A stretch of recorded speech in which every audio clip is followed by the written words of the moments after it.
After 7 visits by drill-wielding surveyors, my house resembles a Swiss cheese. Having finally admitted to myself, family and friends that I am an alcoholic, I go into rehab in the next 48 hours. I gazed across the canals of Amsterdam and thought of my family and the rolling hills that surround my home in England. I learnt this week how to self-catheterize in preparation for bladder Botox to treat an MS symptom. I listened to my son play in his last school concert. Emotional. I received a beautiful paperweight containing the ashes of my dad, a little part of him, to keep forever.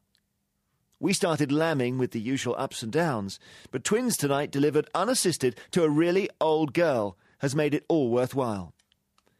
My beautiful daughter's depression is haunting her again.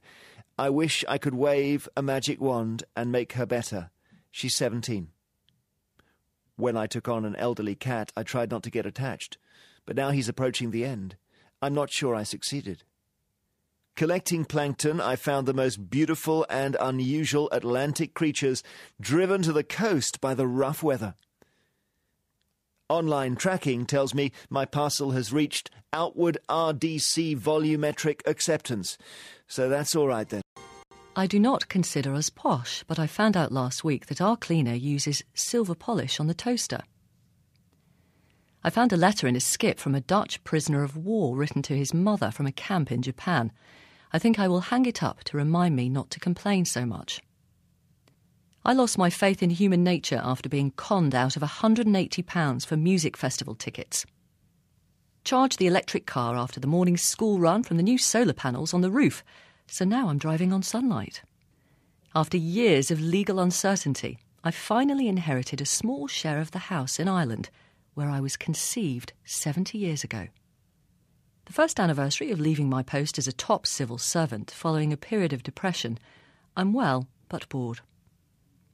Minutes before our paralysed dachshund was due to be put to sleep, he regained the ability to wee and is now walking again.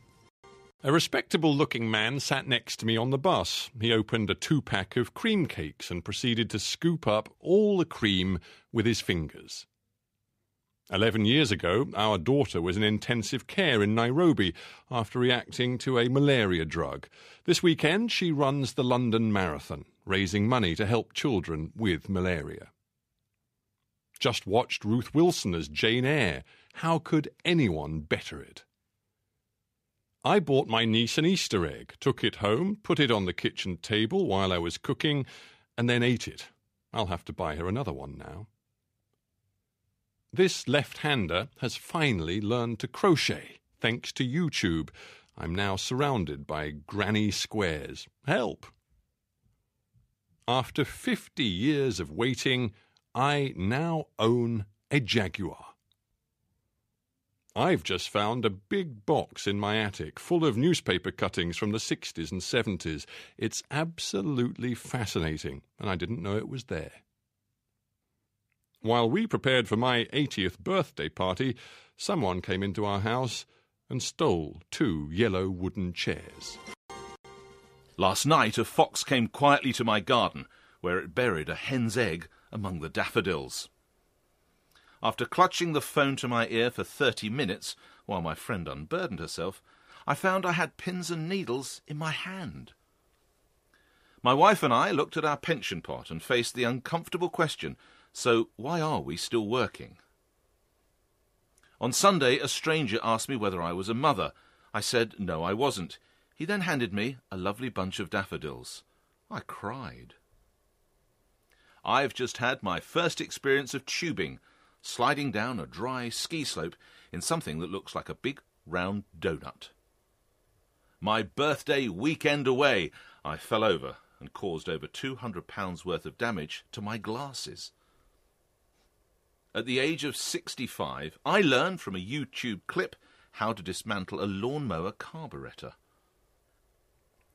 After months of tweeting to no avail, I finally learned about hashtags and how to use them, and got a retweet.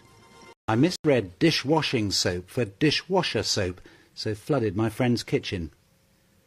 My mail is now delivered to the flats on either side of me, since I complained about misdelivered mail. While on the Isle of Wight ferry, a teenaged boy came up and asked me if I was a vicar, which I'm not. This week I've finally chosen to unsubscribe from Fortnum and Mason's emails.